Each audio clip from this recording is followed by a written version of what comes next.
They have something there. CRAG CAVE, CRAG CAVE.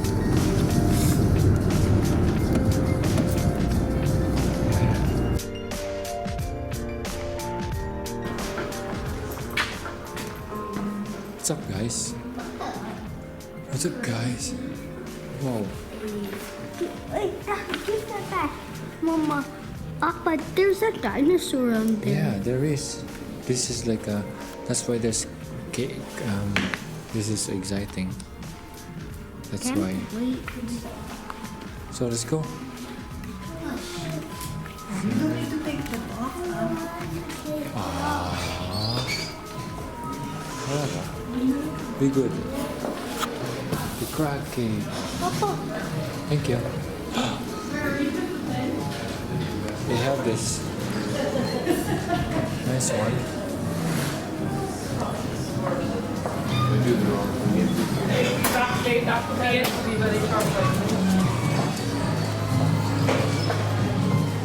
Crazy cave. See?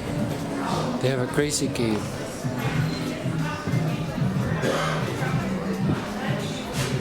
Doon na lang siguro hindi sila pwede sa cave eh. Dito na lang kami. Hindi sila, Habang nandun oh, sa cave. hindi sila pwede. I don't think. What is it? What is it? Come on. What is that?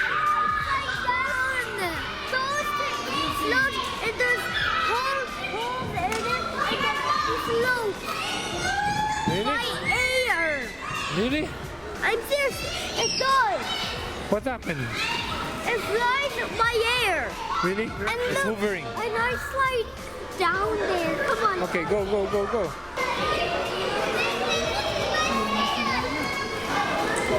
Sayang si Kian na mag-enjoy siya dyan, no? Sa mga buwan. When the fish that were in the sea that was covering Ireland back then, when they died, their bones obviously fell down to the bottom of the ocean. Now, when the bones fell down, they just started to layer up on each other. Now, if you want to think about it, guys, it's either a cake or a big massive stack of paper. Alright, so we'll go with stack of paper. Now, so when these fish died anyway, they layered up on each other, and then when they all just layered up on each other, they slowly got compressed. Now, when they got compressed, they turned into this stone here. So, when this was made anyway, it was under the water. Then 240 million years ago, there was this big massive earthquake. When this earthquake happened, it drove this right up over the water, brought an awful lot of Europe up with it as well, and then that is why this stuff is here in front of us today and not under the sea. Alright?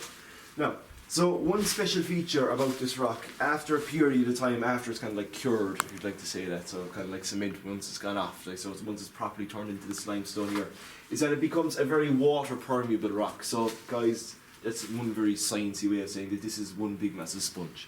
Okay? So when water is going to hit this stone here, what happens is a crack will form straight down.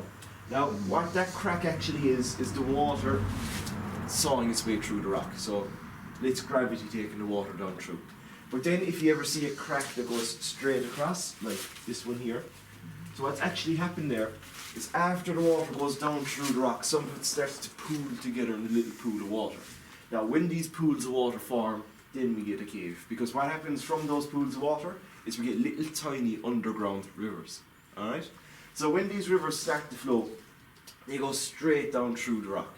Now as you go deeper, they'll actually get bigger, because what happens is there's a load of these little tunnels all over Ireland, a load of really tiny ones all throughout these limestone areas, and they all get funneled into each other. Now when they funnel into each other, they obviously get bigger because there's more water being pushed into it, and then over time it just gets bigger and bigger and bigger. Now when these caves, when these rivers, or when these tunnels, that's what I'm going to be referring them in the tour. So when these get, they're massive, they're blasting its way through the rock, what happens is eventually the caves get very, very close to another cave or another cave or two. Then the walls in between them get thinner because the water just erodes its way through, and then the walls collapse down. Now when the walls collapse down between the caves, it makes what we like to call a chamber. Alright? Now guys, that is about it for up here. But to get to everything else that we have to see and what we have to talk about, what we're going to have to do is go down 74 steps. Alright? And then at the end we do come back up those 74 steps. And then lads, if anyone's wearing expensive clothes, I'm sorry. So what we can all just do here, you just want to follow me down. Now guys, we're going to take our time, because this steps Might be a small bit sleepy this morning. So just hold on to the railing here and we'll Trzymaj się. Już złamać guzik.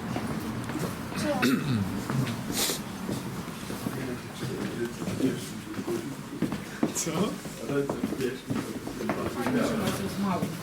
So guys, nice and heavy. How many meters? So it's 17. 17. So let's say it's 43 feet down there, down the very bottom. So we're going to be in a few minutes, and 43 feet is somewhere around about 40 meters.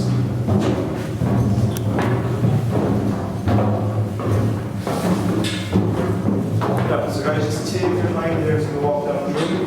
Mind just step onto the concrete staircase there, guys. That's just a little bit bigger step.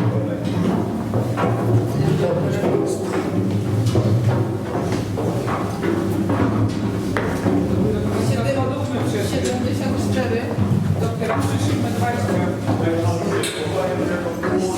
A ile wchodziliśmy na wieżę tam? No, a ile wchodziliśmy? Tam to są 150 parę, nie? Na wieży w Volhedzie. As you can hear, as you walk down, it's much smaller.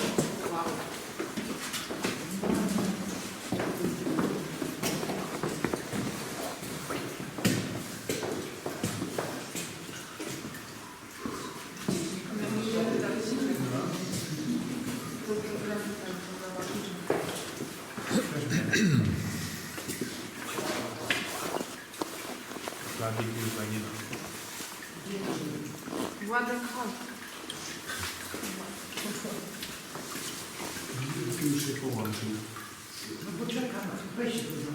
Are we down, person? Yeah. It's one. He's taking picture. Oh, he's on good. No, you're alright, take your time. Now, so anyway guys, as I said there at the very beginning, that this cave is actually between 10 and 12 degrees Celsius all year round. So that's why when you came in here, you would have got that awful warm off the air there. So that's just because upstairs is really, really cold this morning. Now, so this cave that we're standing in right here, this is actually 1.6 million years old, give or take a few 100,000 years. But as you can all imagine, this staircase, if we just came down over here, that is not 1.6 million years old. Alright? So what happened there is that that staircase that was put in 1986, and what was there before they actually installed it, was literally a big hole in the ground. Now, if you fell down that hole, you'd fall 43 feet below the ground. So guys, that is somewhere around 14 meters, maybe a little less. So you fell down there, but you still wouldn't be able to get into the cave, because there was all of these like little tiny rounded stones pushed over to the side that blocked off that big hole there. Now, do you see those stones that actually built back that wall? Yeah. Yeah, they're the type of stones that would be blocking off that hole. Now, there's loads of them throughout the whole tour. We're going to be finding out why they're there in a few minutes' time. Now, so that means that they couldn't get into the cave even if you fell down the hole. So the only way they could get into the cave before they put in the staircase and clear out all those stones was by swimming through the big pool of water just here. Alright? Yeah. So if you want to go over there, let's get a quick look at it. So what the pool of water actually is one end of what we like to call a U-tube. Alright? Guys, what that simply is a little tunnel that's in the shape of a U. But if you drop something down that U-tube, or whether you want to go swimming through it, make sure you can hold your breath for a very long time. So that is actually 3.5 meters deep. Alright, so it's 12 feet deep. So you jump into there, you go right down, and then you do a U-turn. You do a U-turn up, and you go up another 3.5 meters, and you land yourself in a cave right through that wall right there. So it's because of that cave right next door that this whole place was able to be found back in 1983, because that cave leads right up to the surface in the farmer's fields just across the road. Alright?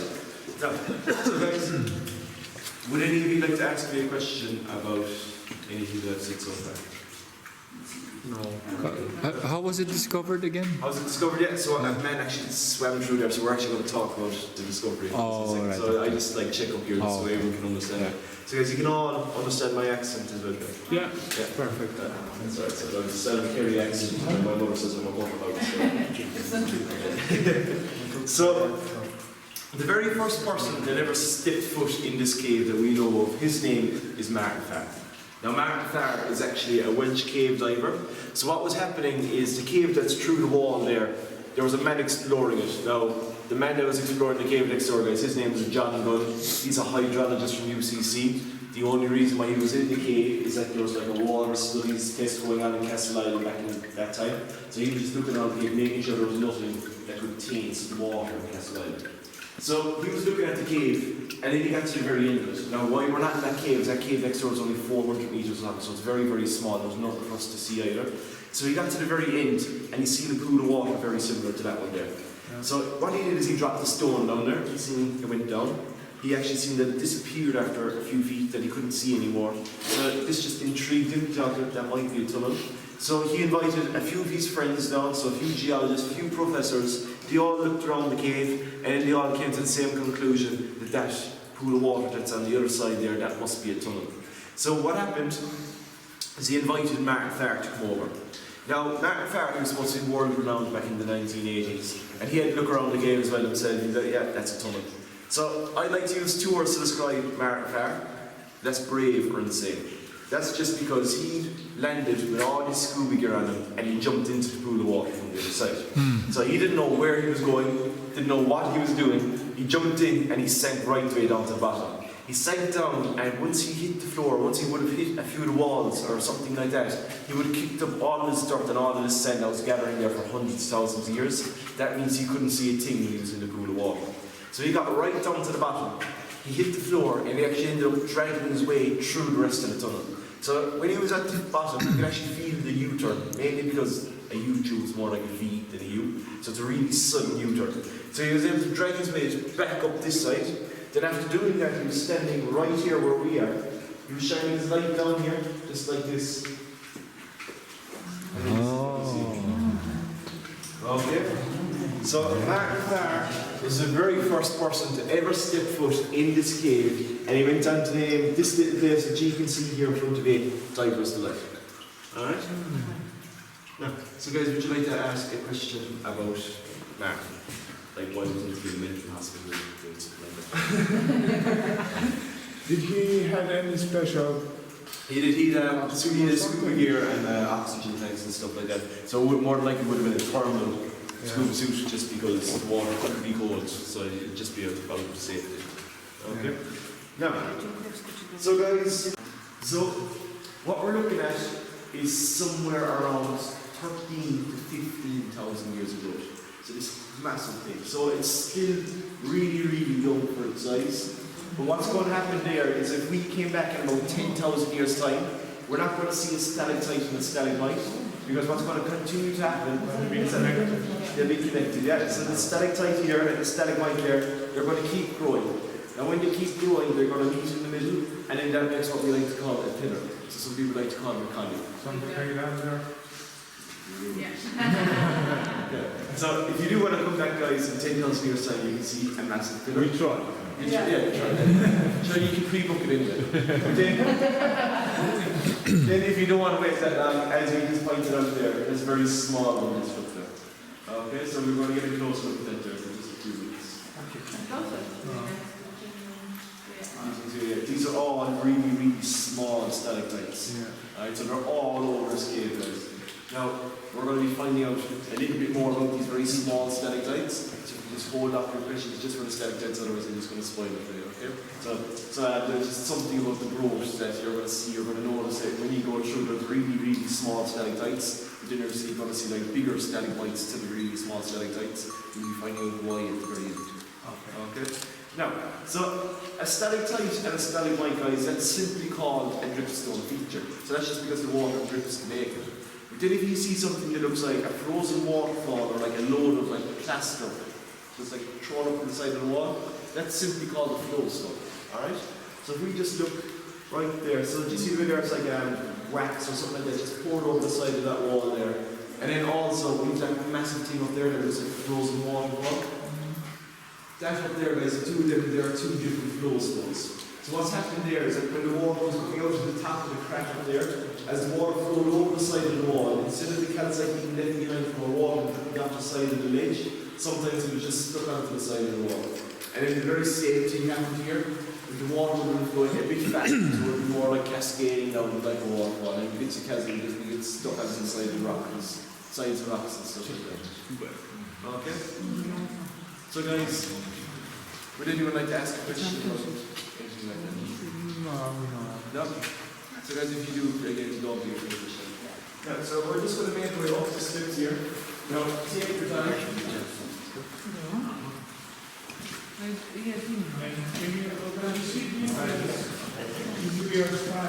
Yeah, so I started working here a year and a half ago, and I can see the differences. So sometimes people like a little bit like this guy, or like a little shape, something like that. So you see, you do see differences. Yeah, so guys, just here on your right, that's a little tiny bit over here. I'm going to put closer to that if you like that.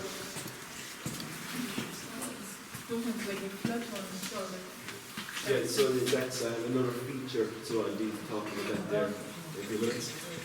And then guys, if we just turn around here and look on your left, so just really walk up through, you can see the opening of a tunnel. Now, this tunnel opening is very special, because this tunnel here is actually 1.8 million years old. Okay, so this here is the oldest tunnel in the whole cave. Alright? Now, so then if you want to keep walking along the path here, now just mind your head there after the kind of walls pop out as well, especially this corner here. And then you're back to the separation. And mind you have to change here with the... And then there's one taking everything that you can see to walk through the path here. Above us here this is a massive flowstone again. Now, this flowstone has got these really small white patches mixed in. Now, what these white patches actually are pure white calcite. Okay? Now, pure calcite is very, very rare to get in a cave, because what happens is minerals that's in the soil and in the rock up above us, it mixes up with the water when it comes down through. So, this light brown stuff that you can see there, what that actually is a very small bit of iron that is mixed up with the water. But then if you see something that's green, that little rim there, so that green stuff there, that's a very small bit of copper. Okay? So this white stuff there, that's very rare to see in a limestone cave. So if you just keep your eyes out for it there. Alright?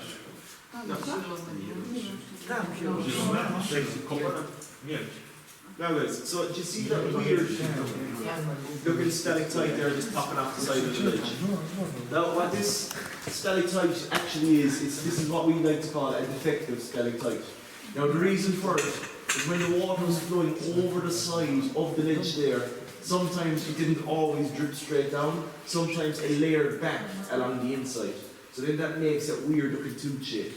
Now guys, what will eventually happen here is if this one keeps growing, is that it's going to be joined down to the bottom, but then the back bit's going to get joined into the wall. And then when it makes that, it literally looks like a big sheet of calcite. That makes what we like to call a curtain. Alright? Now we have a curtain just here behind this cage here. So there would have been a defective stalactite down here, and then it just kept going, so the water just kept coming out over the side, and it joined it right into the back there, and then it joined it right way down to the bottom. Alright? No, so guys, when they stop halfway, that's a defective stalactite. If they come all the way down to the bottom, it's a curtain. Okay? Now, so guys, we're just going to walk right way down here. And just mind this step again. Okay?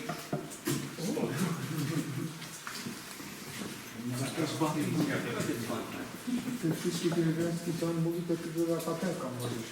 No, to jest kumpu. Three separate tunnels or three separate rivers that actually collapse into each other right here. Okay? So if we just turn around here and look up, just this part right here above us, did you see that arch right there? So that arch up there, that's the very first river. So if you follow that back, you're going to land yourself in the middle of the big blue wall. Okay? So that river was flowing down here in this direction. Just follow my line up there. So guys, we're just going to walk right to the line back here. Just take your time. If you want to see stalactites and flowstones and curtains and mirrors and all that, the best place to go is up to see it. Okay? You find this thing, walk through. So we're going to get right up here.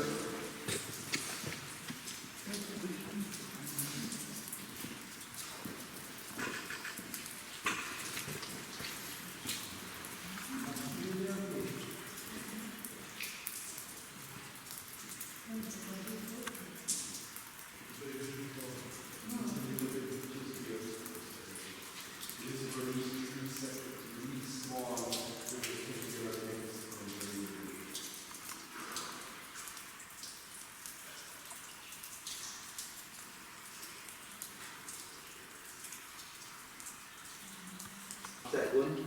Then there was another one just here. Okay, so that was flowing up here, and there would have been another wall here in front of us. And then the main body of that second river would have been flowing up to the path down there. So it would have been all flowing up here against us. So obviously the three of them just came together and it basically made that second river a super river. Alright?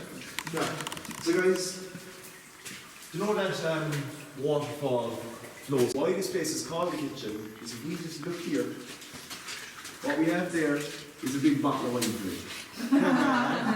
Right next to the bottle of wine then guys, we even have a little tray of wine glasses. Then underneath the tray of wine glasses, what we have is a little potato.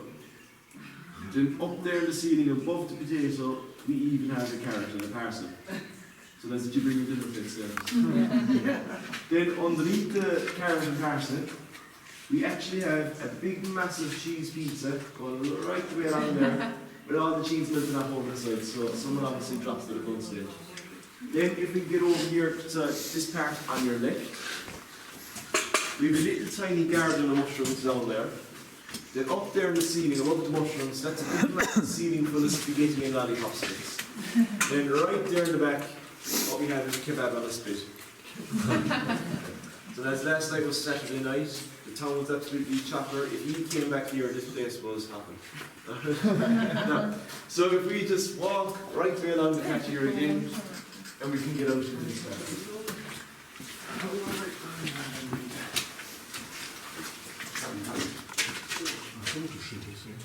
So we can use a little easy memory like these stalagmites here. So we're just going to stand over here along the line. Don't lean up against this wall or because you destroy it. Alright, so this is all I'm going to do out here. I'm just going to be looking at these stalagmites. So it's just a very quick story that makes the cave even better already is. Now, so guys, the town of Kerry that we're in right now, this is Castleisland, as you probably know. But the surrounding area of Castleisland, so this whole region, so all the parishes and all of these villages, it's all called Slieve. Right back here, this lonely stalagmite that you can see in the distance, that is actually Fionn McCool still trying to find them after all those years. Then all of these stalactites that you can see here, this is all of Fionn's army spread all throughout Ireland. Anyways, so that's a true story. So they were just a bit smaller back in those days. No. So if you just want to follow me up through the path here again. And again guys, if anyone has any question, again don't be afraid to shout. That's the rest of the army there. The rest of the idea.